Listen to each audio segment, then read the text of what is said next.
Olá, irmãos, eu quero saudar a todos vocês com a graça e a paz do nosso Senhor Jesus Cristo.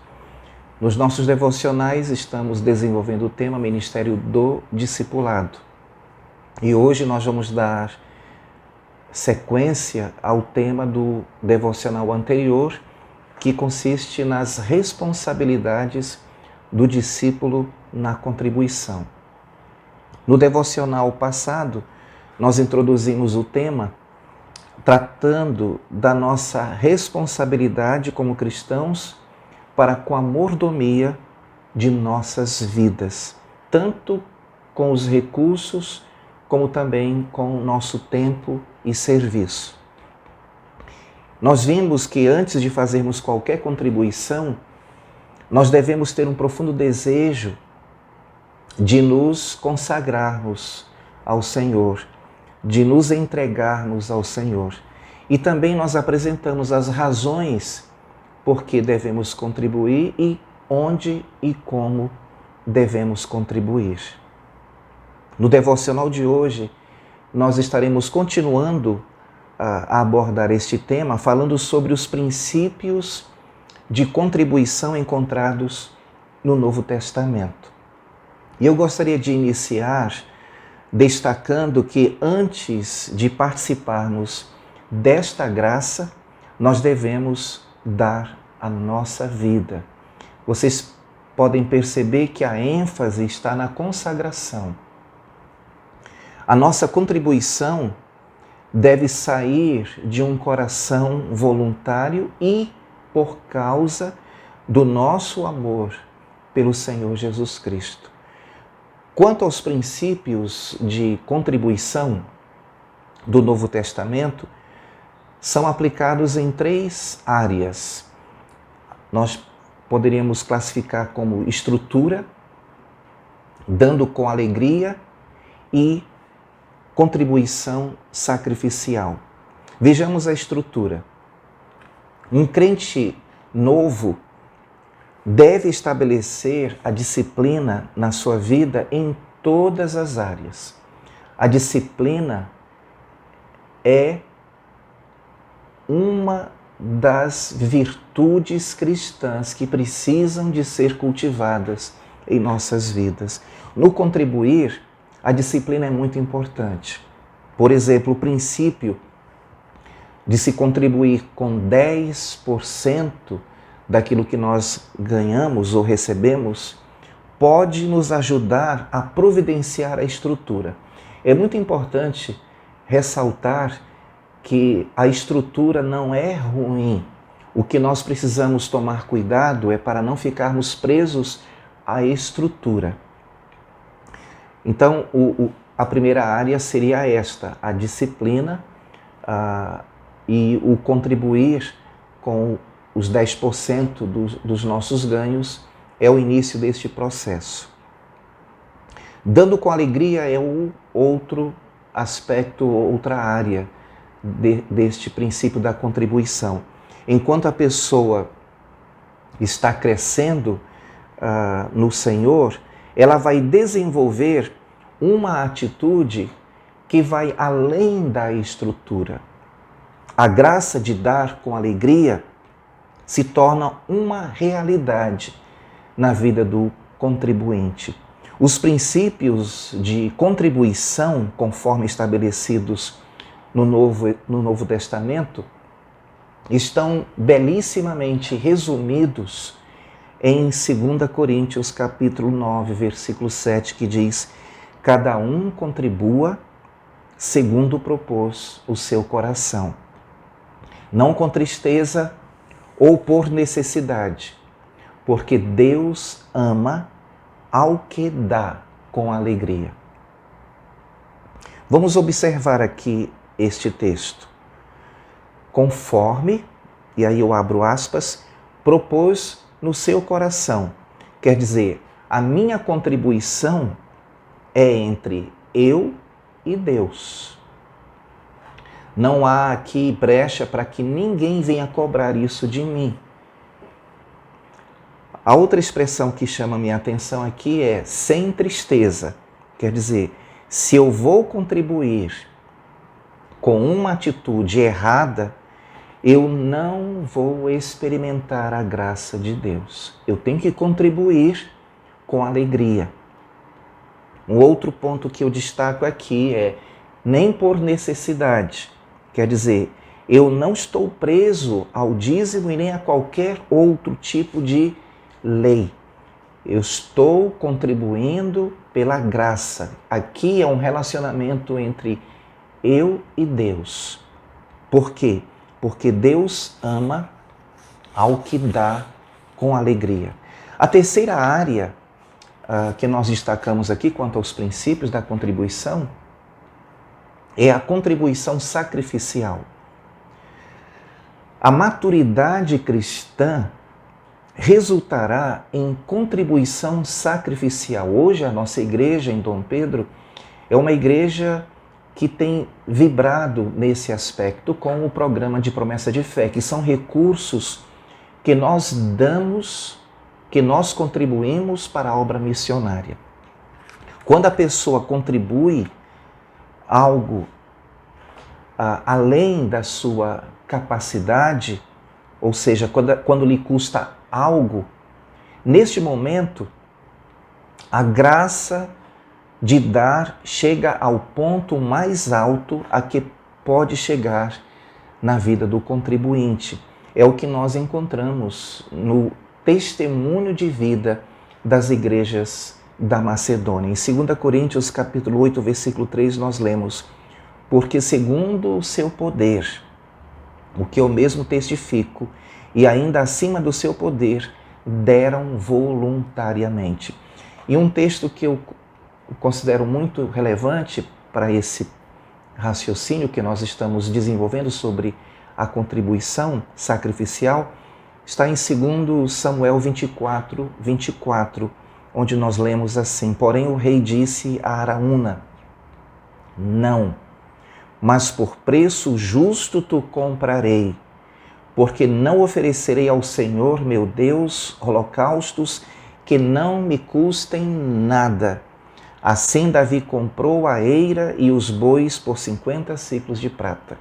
Então perceba que há da parte do rei Davi uma atitude sacrificial.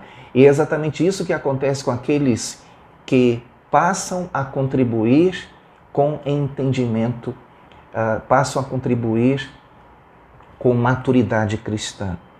Eu gostaria de destacar mais 2 princípios sobre a graça do contribuir. O dar como Deus nos fez prosperar e também nos lembrando da lei da semeadura. Com relação a dar como Deus nos fez prosperar, ou nos faz prosperar, eu destaco que nós não devemos nos preocupar com a contribuição dos outros. Se outros contribuem mais do que nós, isso não deve nos afetar. Nós devemos contribuir de acordo com aquilo que o Senhor nos tem abençoado. Ser uma pessoa rica, que tem muitos recursos, é um dom, num certo sentido. Deus fez o rico e fez o pobre.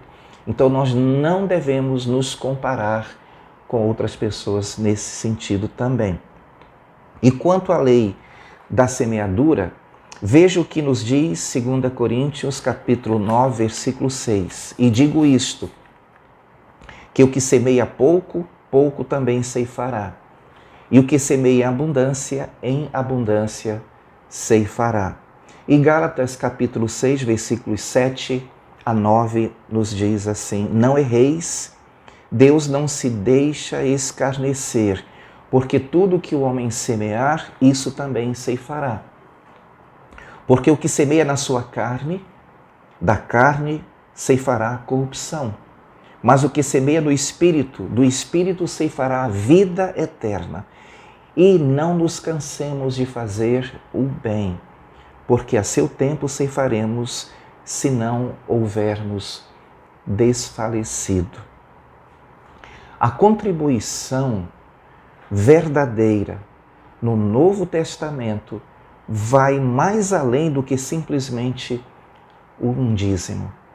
É o ato da entrega completa do controle da nossa vida e de todos os nossos recursos ao Senhor Jesus Cristo. Todos os princípios que vimos podem ser aplicados ao nosso tempo, ao uso do nosso tempo, à maneira como servimos e à maneira como contribuímos com os recursos materiais, no caso com dinheiro.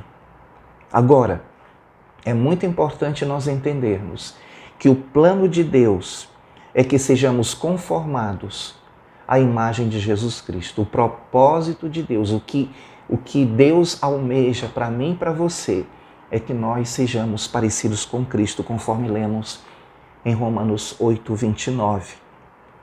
Portanto, precisamos lembrar continuamente, como filhos de Deus, que a natureza dele, a natureza essencial de Deus, é dar.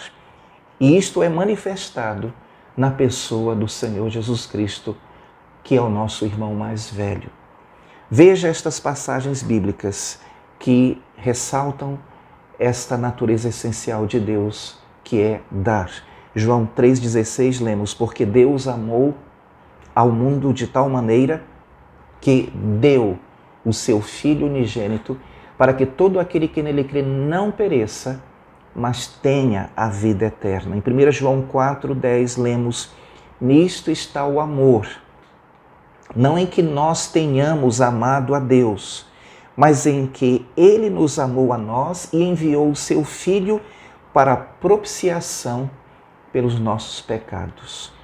E 2 Coríntios capítulo 8, versículo 9 diz, porque já sabeis a graça de nosso Senhor Jesus Cristo, que, sendo rico, por amor de vós se fez pobre, para que pela sua pobreza enriquecesseis. Esta é a natureza do nosso Deus. E nós, quando contribuímos, de acordo com os princípios bíblicos, nós manifestaremos a natureza de Jesus Cristo na nossa vida, o que resultará em Deus sendo glorificado. Gostaria de destacar dois textos bastante significativos. Preste atenção na leitura deles. É 2 Coríntios capítulo 9, versículos 8 a 15, que diz, e Deus é poderoso para fazer abundar em vós toda a graça, a fim de que, tendo sempre em tudo toda a suficiência, abundeis em toda boa obra. Conforme está escrito, espalhou, deu aos pobres, a sua justiça permanece para sempre. Ora, aquele que dá semente ao que semeia também vos dê pão para comer, e multiplique a vossa sementeira e aumente os frutos da vossa justiça, para que em tudo enriquecesseis para toda a beneficência, a qual faz que por nós se deem graças a Deus, porque a administração deste serviço não só supre as necessidades dos santos, mas também é abundante em muitas graças que se dão a Deus, visto como na prova desta administração glorificam a Deus pela submissão que confessais quanto ao Evangelho de Cristo e pela liberalidade de vossos dons para com eles e para com todos. E pela sua oração por vós, tendo de vós saudades por causa da excelente graça de Deus que em vós há. Graças a Deus, pois pelo seu dom inefável. Que texto maravilhoso, irmãos. Neste texto nós temos um retrato perfeito desta graça de contribuir. Quer dizer, quando nós como cristãos exercitamos esta graça de contribuir em nossas vidas, nós estamos manifestando em nossas vidas a natureza de Deus. Agora, Ouça o que diz 1 Crônicas 29, versículos 8 a 13. E os que possuíam pedras preciosas deram-nas para o tesouro da casa do Senhor, a cargo de Jeiel, o Gersonita. E o povo se alegrou porque contribuíram voluntariamente. Porque com o coração perfeito voluntariamente deram ao Senhor. E também o rei Davi se alegrou com grande alegria. Por isso Davi louvou ao Senhor na presença de toda a congregação. E disse Davi: Bendito és tu, Senhor, Deus de Israel, nosso Pai, de eternidade a eternidade. Tua é, Senhor, a magnificência e o poder e a honra e a vitória e a majestade, porque teu é tudo quanto há nos céus e na terra. Teu é, Senhor, o reino, e tu te exaltaste sobre todos como cabeça. E riquezas e glória vêm de ti, e tu dominas sobre tudo. Na tua mão há força e poder, e na tua mão está o engrandecer e o dar força a tudo. Agora, pois, ó nosso Deus, graças te damos e louvamos o nome da tua glória. Irmãos, eu gostaria de encerrar agora fazendo algumas considerações. A primeira é que, para que nós possamos, como membros de uma igreja local, ter certeza de que estamos contribuindo de uma forma que agrade a Deus, nós precisamos fazer as nossas contribuições, sejam elas de tempo, sejam elas de serviço, ou sejam elas com recursos. Nós devemos fazer estas contribuições para a igreja local. A igreja local é a instituição ordenada por Deus para esta dispensação em que nós estamos vivendo hoje. Na maioria das igrejas existe um grupo encarregado pelas finanças ou pela administração da igreja. E se você orou pedindo a Deus que lhe ajudasse, que lhe mostrasse onde você deveria congregar, então você deve seguir os princípios que nós vimos aqui, os princípios sobre contribuição que estão nas Escrituras, e fazer então a sua escolha. A escolha de confiar nos líderes da igreja em que você é membro, para que eles cuidem devidamente desta área. E eu quero encerrar com 2 Coríntios 8, versículos 20 e 21, que diz: evitando isto, que alguém nos vitupere por esta abundância que por nós é ministrada, pois zelamos do que é honesto, não só diante do Senhor, mas também diante dos homens. As pessoas em nossa igreja local que foram designadas para cuidar da administração da igreja, dos recursos, estas pessoas são ministros do Senhor e eles estão e devem se consagrar para que tanto diante de Deus como diante dos homens eles façam este trabalho com dedicação, com honestidade, com transparência. E eu louvo ao Senhor porque a nossa igreja é uma igreja onde nós, graças ao Senhor, estamos vivendo este princípio. Eu desejo a todos vocês um excelente dia na presença do Senhor.